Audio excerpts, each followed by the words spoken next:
Aquí está Baruch y la lección de hoy.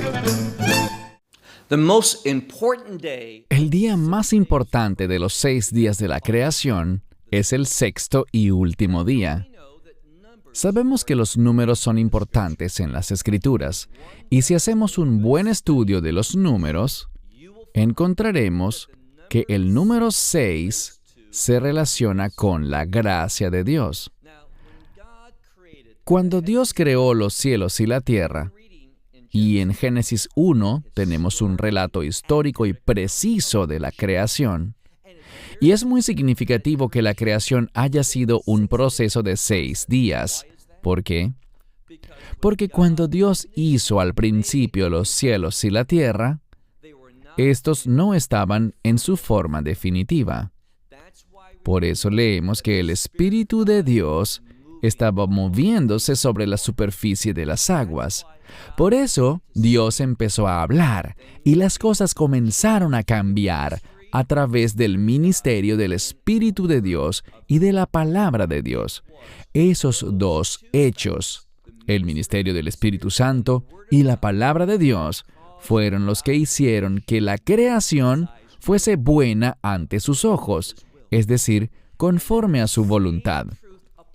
Y esa misma verdad aplica para lo que vamos a estudiar en la última parte del capítulo 1, la creación del hombre. Cuando uso el término hombre, me refiero tanto al hombre como a la mujer, no con el fin de ser políticamente correcto, sino porque eso es lo que hallamos en el libro de Génesis. Una de las interpretaciones bíblicas correctas de la palabra hombre es un término inclusivo del hombre y de la mujer, y lo veremos en un momento. Pero para que el hombre pueda alcanzar su propósito establecido por Dios, va a necesitar de la gracia de Dios.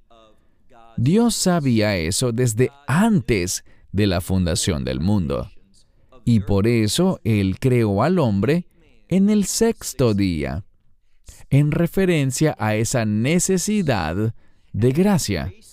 Y esa gracia es ofrecida al ser humano a través de la obra, del ministerio del Mesías, y hablo de su muerte en aquel madero. Ahora bien, ¿por qué estoy relacionando estas dos cosas? Esto es lo que vemos en la Escritura. Muchas veces, cuando se habla de la obra del Mesías en el Nuevo Pacto, se habla del Mesías, quien fue inmolado desde antes de la fundación del mundo. Eso lo leemos 3 o 4 veces, y el motivo es comunicarnos que esa cruz fue algo que siempre formó parte del propósito de Dios en la creación. ¿Qué significa eso? Que siempre tuvo el propósito de que su creación llegara a su plenitud. Dicho esto, busca conmigo Génesis capítulo 1. Vamos a empezar donde quedamos la semana pasada, en el verso 24. Habrá un cambio significativo.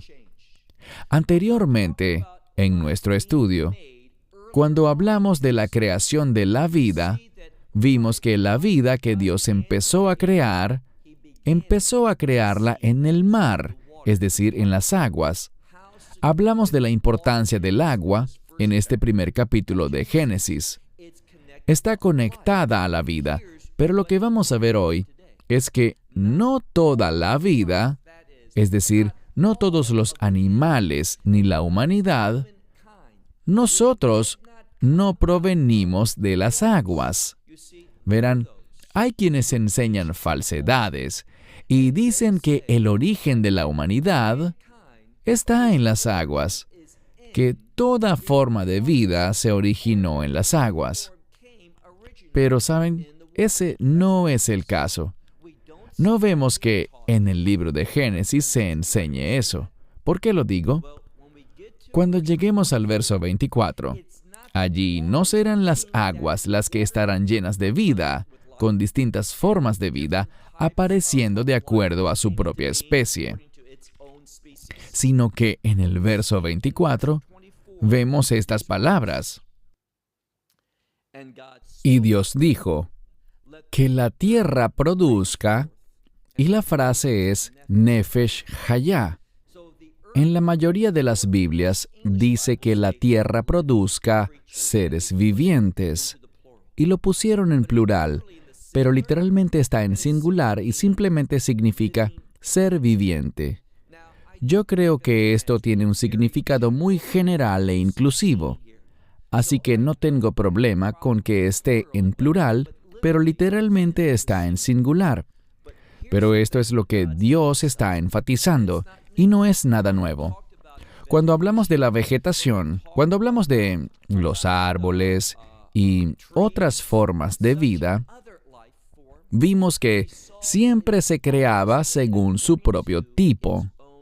Y la palabra que sale en hebreo es min, que significa especie. Entonces, cuando estamos hablando de eso que ha sido creado, que vive sobre la tierra, cada uno de esos seres es creado según su especie particular. Y eso es importante. Así que estos no evolucionan a partir de un tipo de organismo para dividirse en muchas especies diferentes.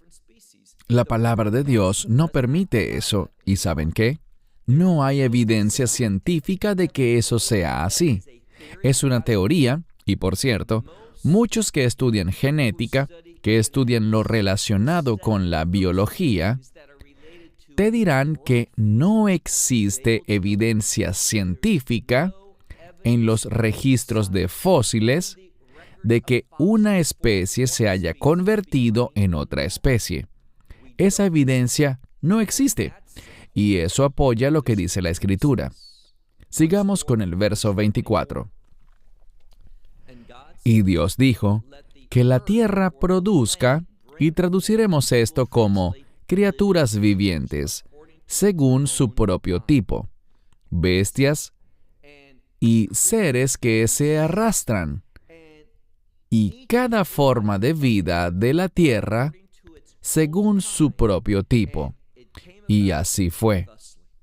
Así que en la última parte del verso 24, tenemos la expresión Vejaito Eretz le Minah, que significa una forma de vida.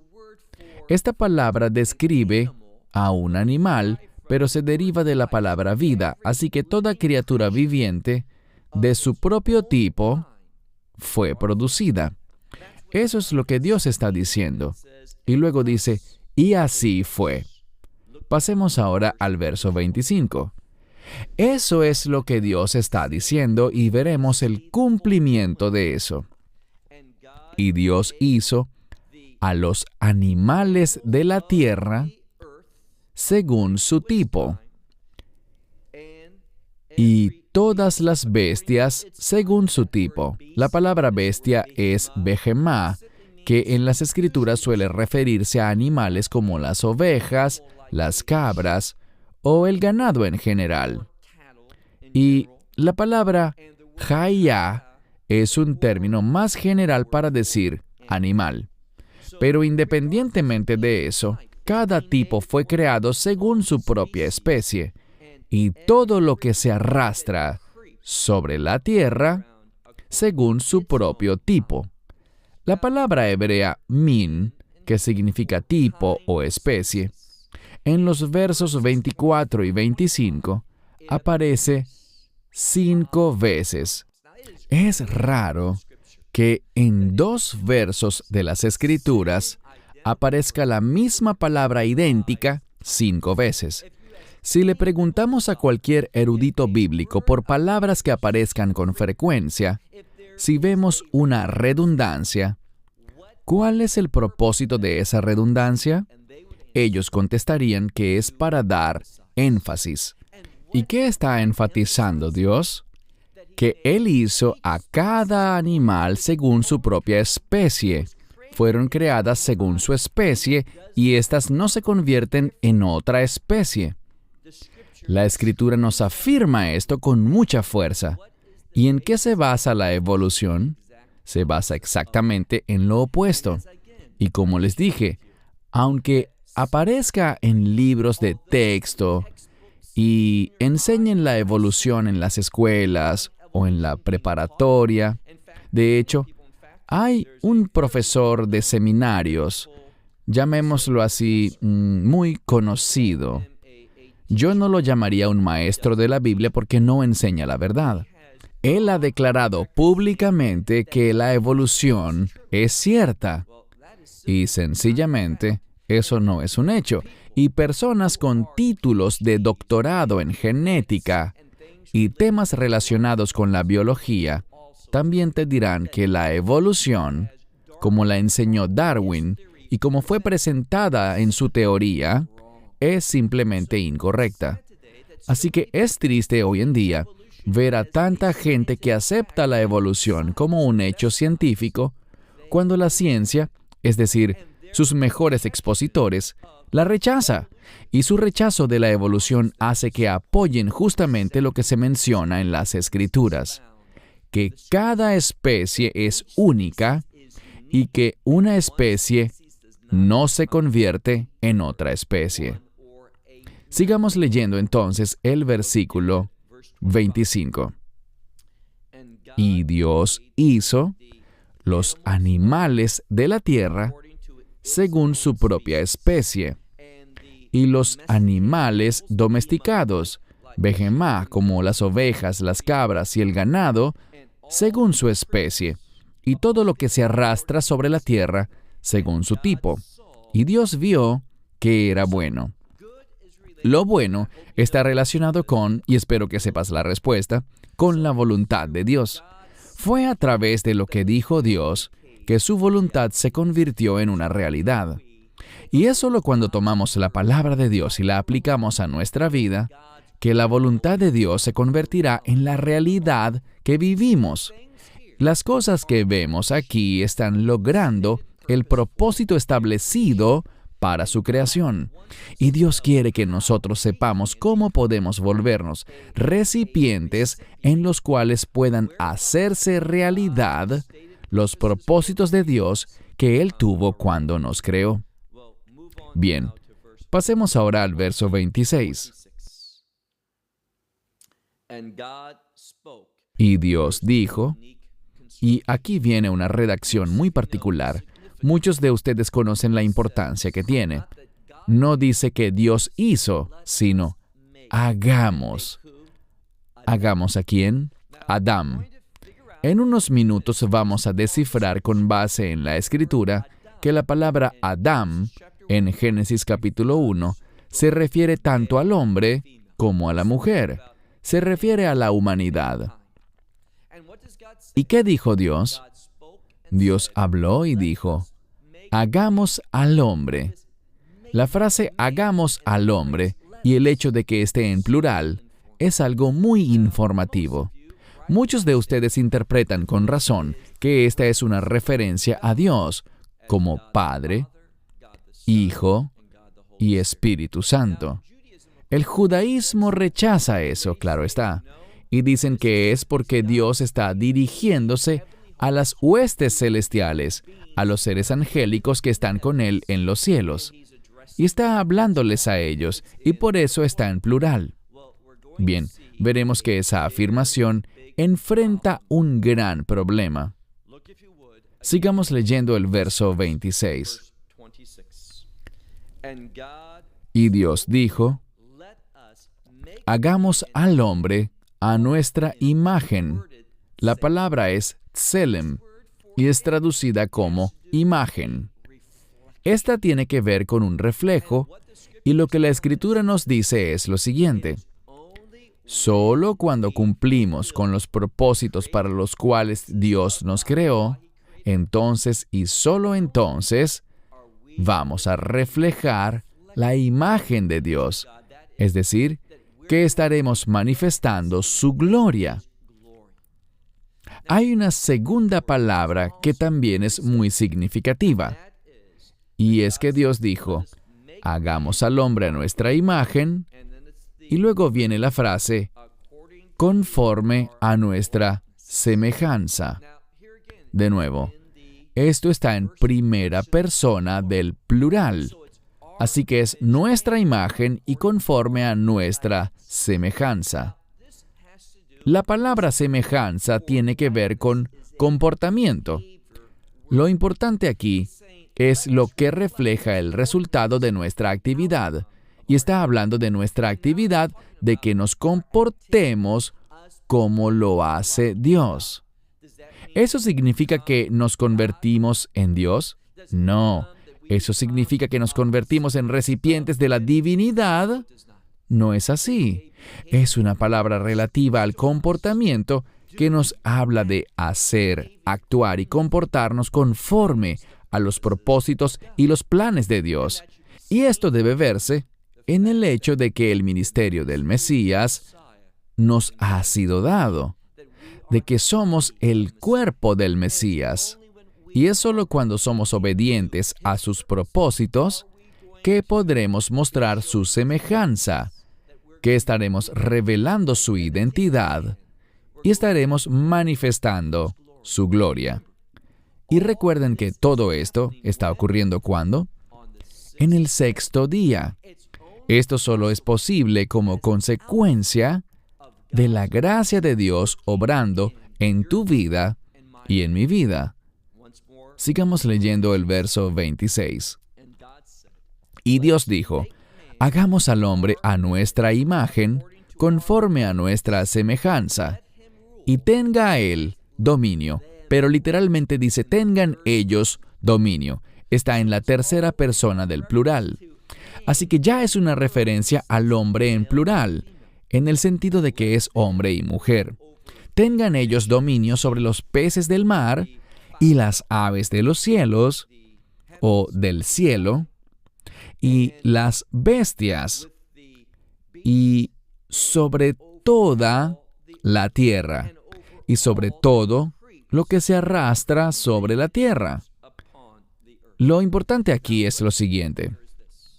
En este verso se hace referencia a la autoridad, y la palabra bíblica para autoridad también lleva intrínseco el concepto de poder. Así que es poder y autoridad. Ahora bien, esto es lo que debemos comprender. Es solo cuando estamos reflejando la imagen de Dios, actuando en semejanza a Dios, haciendo su voluntad. Y aquí vemos que nos ha sido dada autoridad sobre la tierra, sobre todas las aves, los peces, los animales, aquello que se arrastra sobre la tierra, sobre toda la tierra. Y es solo cuando estamos haciendo eso que nos convertiremos en recipientes, es decir, que solo cuando reflejamos la imagen de Dios, actuando en semejanza a Él, nos será dada esa autoridad y ese poder para gobernar su creación. Aquí hay una verdad muy importante y es la siguiente.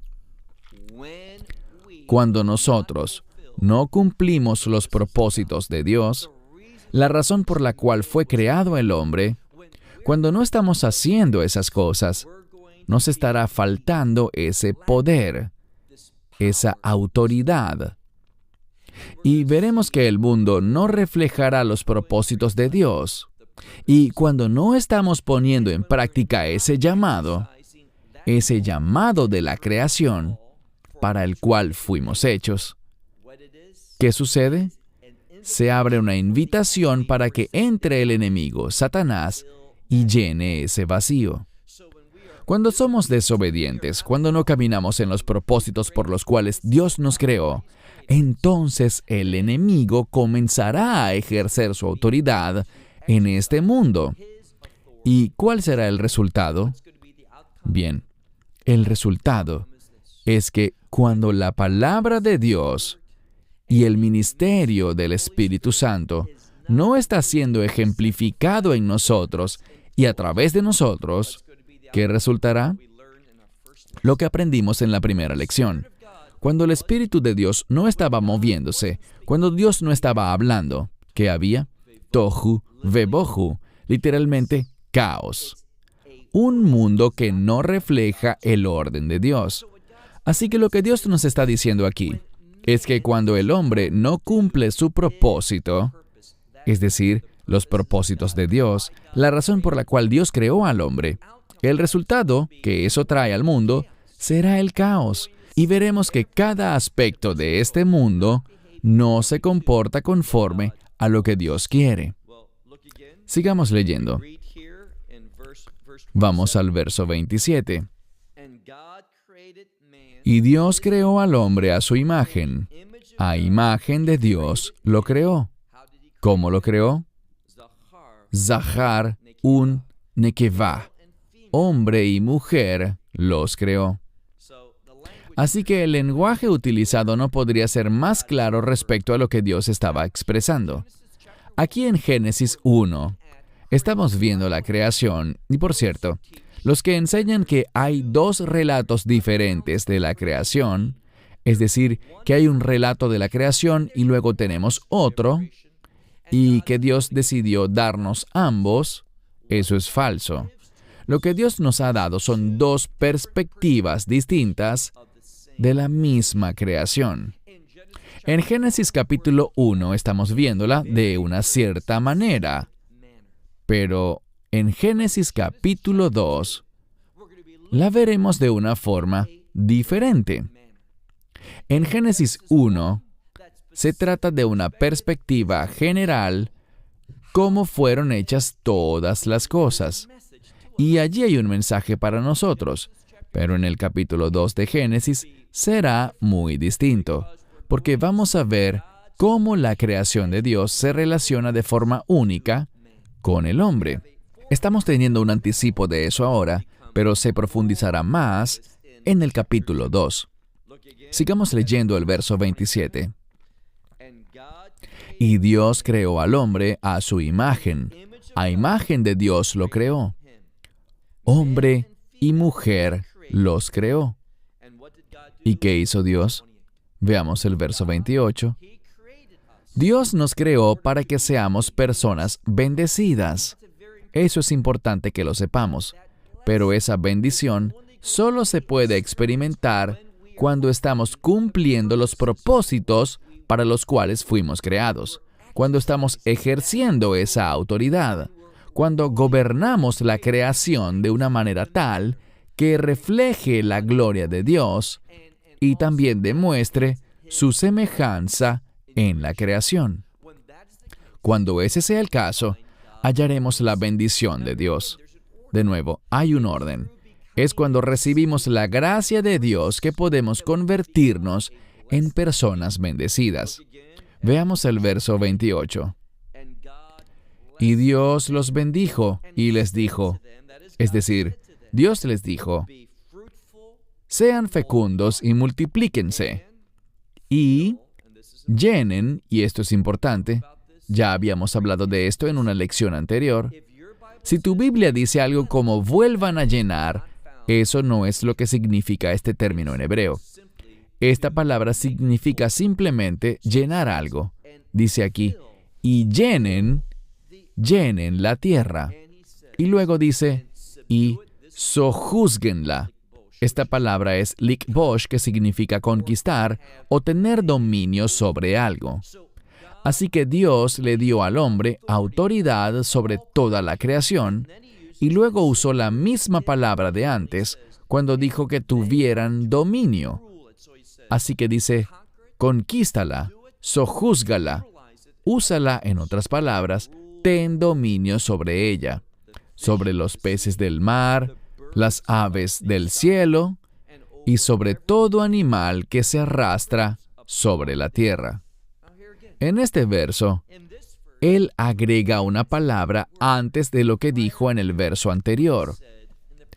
Cuando hablamos de esa autoridad, vemos esa palabra y su shoresh, es decir, la raíz es resh, dalet, he. Significa tener autoridad sobre algo, dominar.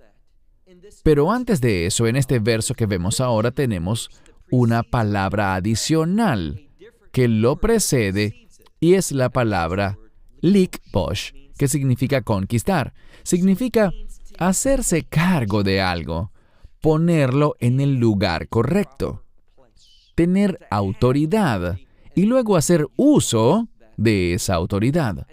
¿Y a quién le ha dado Dios esto? A ti y a mí. ¿Para utilizarla de acuerdo a nuestros planes y deseos? No. De una forma que refleje la gloria de Dios y que muestre semejanza con Él. Veamos una vez más el verso 28. Y Dios los bendijo, y les dijo, es decir, Dios les dijo esto: sean fecundos y multiplíquense, llenen la tierra, y ellos han de conquistarla y tener dominio sobre los peces del mar, las aves del cielo, y sobre todo animal que se arrastre sobre la tierra. Verso 29. Y Dios dijo, he aquí, que les he dado toda hierba o planta, como quieran traducir esta palabra, esef, toda planta que produce semilla, o plantas productoras de semillas, que están sobre la superficie de la tierra. Y todo árbol, dice aquí, que tiene en sí fruto de ese árbol, el cual produce semilla para que les sirvan. ¿De qué? De alimento. Aquí aprendemos algo. Indiscutiblemente, en el jardín, y luego llegaremos a eso, aún no se ha hecho referencia al jardín, eso será en el capítulo 2. Pero originalmente, en el estado en el que Dios nos creó, solo debíamos comer vegetales, frutas, alimentarnos de plantas y árboles. No comeríamos carne. Del mismo modo, si seguimos leyendo, veremos algo en el verso 30. Y a las bestias, o los animales de la tierra, y a toda ave del cielo, y a todo lo que se arrastra sobre la tierra, que sea una criatura viviente, que tenga vida, dice aquí, toda vegetación y plantas les he dado como alimento. Y así ha de ser. De modo que lo segundo que aprendemos aquí es que no solo el hombre debía comer solo plantas, sino también toda la vida animal. Aquí lo dice muy claro. Todo pez, toda ave, todo animal que se mueva sobre la superficie de la tierra, se suponía que solo comiera plantas. No se suponía que se comieran entre ellos. Es decir, que los animales no se comían a otros animales. Eso es un resultado del pecado. Eso es un reflejo de un mundo caído. Ahora bien, no sé ustedes, pero a mí me gusta el canal National Geographic. No todo lo que transmiten. Gran parte de su programación va en contra de nuestra fe, pero me gustan los programas de animales salvajes. Y les diré lo que no me gusta. No me gusta cuando un animal está cazando a otro. Y ves cuando ese animal, solo o en grupo, captura a ese antílope solitario o lo que sea, y se lo comen vivo. A nadie le gusta ver eso, ver ese dolor y ese sufrimiento. Les diré algo, ese no es el orden que Dios creó. Eso es un resultado del pecado. Y solo será por la gracia de Dios, la cual nos ha sido dada inicialmente, pero la creación entera, como dijo Pablo en el libro de Romanos, la creación entera, y eso incluye también a los animales, está implorando, está ansiando que venga la redención y las cosas vuelvan a estar en el orden correcto, en el orden original. Así que cuando vemos dolor, sufrimiento, muerte, enfermedad, todo eso es resultado del pecado. No es como Dios diseñó las cosas. Aquí vemos que todo animal sería vegetariano. Dice al final del verso 30, y así fue. Verso 31. Y Dios vio todo lo que había hecho, y he aquí, Tov Meod. No solo que era bueno, sino que cuando reflexiona sobre todo, vio que era muy bueno. Así era como Dios quería que fuera. Y atardeció y amaneció el sexto día. El comentario final que quiero hacer en esta última lección del capítulo 1 de Génesis, antes de que pasemos al capítulo 2 la semana próxima, es un asunto de vital importancia. Fue solo en el sexto día que la creación se tornó muy buena. Esta alcanzó su propósito. Esta alcanzó su estado final, como Dios quería que fuera. ¿Y por qué fue precisamente en el sexto día? Bien, recuerden que el 6 tiene que ver con la gracia. El mensaje es el siguiente. Si la creación de Dios solo puede alcanzar su estado correcto en el sexto día, el mensaje para nosotros es este, que nosotros solo podemos llegar a ser el hombre y la mujer que Dios quiere que seamos, solo podemos demostrar esa autoridad, ese poder que Dios quiere darnos, solo podremos reflejar su imagen y vivir a semejanza de Él si recibimos la gracia de Dios.